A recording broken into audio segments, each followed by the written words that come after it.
Good Wednesday afternoon, and thanks for joining us on KARE 11 News Now. I'm Lauren Lemanchek. Happening right now, we're in the middle of a KARE 11 weather impact alert day. Heavy rain is moving across the metro right now, and it'll be with us through noon tomorrow. This alert is for the amount of rain, not necessarily for a severe weather threat. We'll check in with our KARE 11 weather team for your full forecast in just a little bit.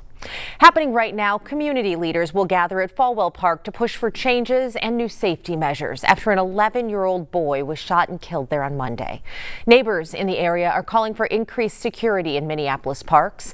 Minneapolis Park Police say there has not been a violent incident at Falwell Park in nearly 3 years, but they are adding extra patrols just to be safe. Right now, police are still searching for whoever shot the 11-year-old. Police cannot confirm whether the boy was the intended target or if he was just caught in the crossfire. New this afternoon, President Trump announcing the U.S. will meet with Iran next week about a potential nuclear agreement. Now, this comes after the president repeated several times that he believes a deal is not necessary because Iran's nuclear sites were destroyed by U.S. airstrikes over the weekend. Some early intelligence reports contradict that, but the United Nations nuclear watchdog says several of Iran's nuclear sites are severely damaged. I could get a statement that they're not going to go nuclear. We're probably going to ask for that, but they're not going to be doing it. But they're not going to be doing it anyway. They've had it. They've had it. Now, maybe someday in the future we'll want that. But I've asked Marco, do you want to draw, I just asked him the question as we were walking on the stage, do you want to draw up a little agreement for them to sign? Because I think we can get them to sign it. I don't think it's necessary. A ceasefire between Israel and Iran appeared to remain intact into a second day, despite a rocky start when both countries accused the other of breaching the agreement. NBC's Richard Engel reports from Tel Aviv.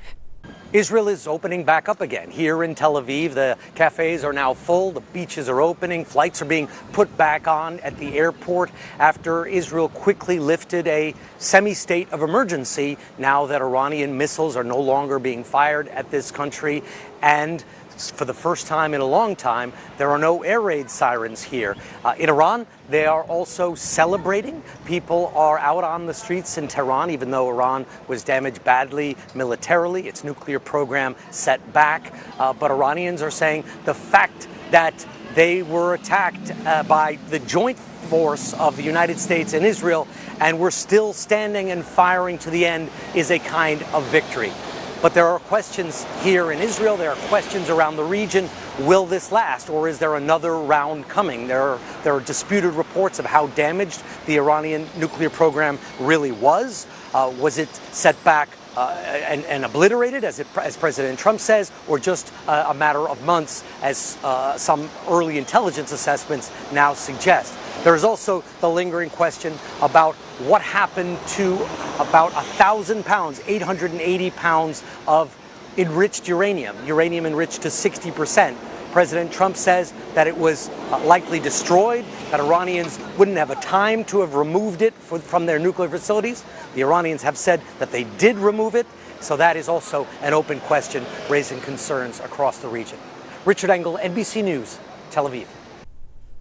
We're learning new details today about Vance Belter, the man accused of assassinating Minnesota House Speaker Emerita Melissa Hortman, her husband Mark, their dog Gilbert, and shooting State Senator John Hoffman and his wife Yvette 17 times.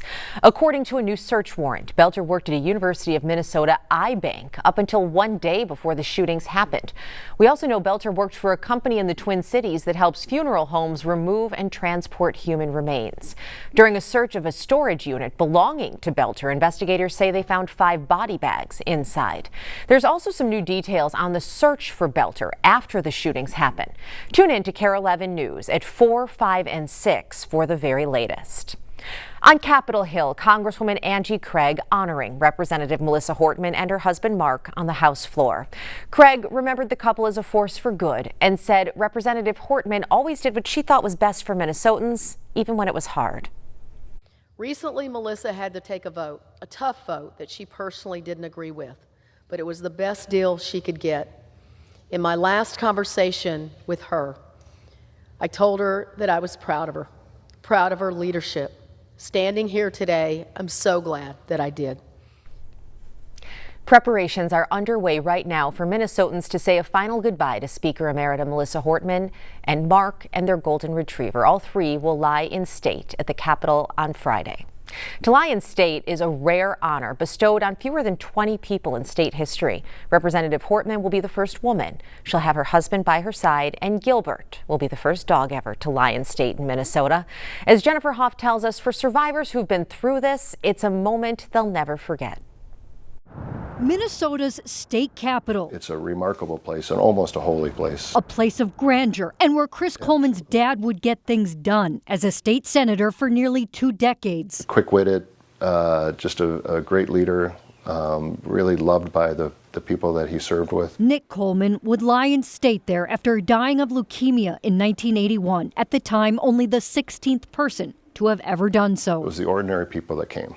That's what I remember. It's just there were just, hundreds and hundreds or more people that just came to pay their respects, and that meant a lot to us at the time. The ceremonial honor is a way to recognize a distinguished person and allow the public to pay their respects. The first person to have ever done so in Minnesota was Civil War veteran William Colville in 1905. There was Nobel Peace Prize winner Frank Kellogg in 1937, former Vice President Hubert Humphrey in 1978. And most recently, former Governor Al Quie in 2023. Come this week, Representative Melissa Hortman and her husband Mark will be the only 2 people to ever lie in state at the same time, a moment also marking the first political assassination in Minnesota history. Experts say is a sign of parties so completely polarized. We're still getting this kind of, we've got to come together. The bigger question is 2 months out, 3 months out, 4 months out. Is anything permanently changed as a result of this? A time of tragedy, full of sadness, but one for those closest to it will not soon forget. It really is, I think, just so important that this moment take place. A heads up now for drivers taking I-94 through St. Paul starting this Friday. MnDOT will start repairing 9 bridges over the freeway. The project will last for months, and crews will be periodically closing different parts of I-94 throughout the summer.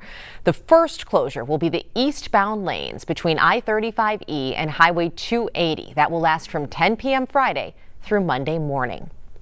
Happening right now, the wait is finally over at the Como Zoo. Frederick the corpse flower is finally in bloom, and the unmistakable odor is filling the Marjorie McNeely Conservatory's Palm Dome.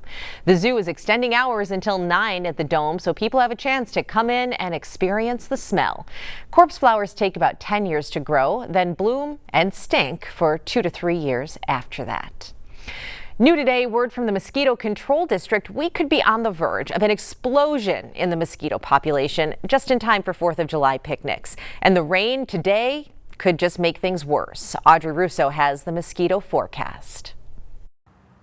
Well, the good news is that the Metropolitan Mosquito Control District says they've seen below average numbers of mosquitoes so far this season.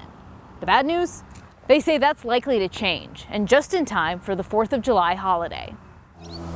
When the rivers don't crest and the rain doesn't fall, so far it hasn't been that bad. Humans get a head start. We haven't gotten any bites, On enjoying summer. which is nice. But it won't take long for mosquitoes So we started off very slow. to close the gap. So the average for mid to late June is about 300 to 400 per trap. The data that we collected last week was about 200 per trap. Alex Carlson with the Metropolitan Mosquito Control District says we're hitting the peak time of year Yes. for one species to burst out of the gate. Cattail mosquitoes, they come out of the water all at once right around the 4th of July, right when people want to be outside. So they really prefer to feed on large mammals like people. So for 4th of July outings or any outdoor plans, Yeah, at least maybe like a patio meal or something. plan to stock up on bug spray now. If she had her way, we would be outside all the time. The experts have already put hurdles up to hold off a hasty holiday wrecker. Last year we only did about 7,000 acres of cattail treatments. This year we did 28,000.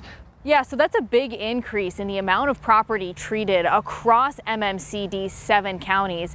And they actually use both drones and helicopters to get the job done. Back to you. Stick with us. More news and weather's coming up after the break.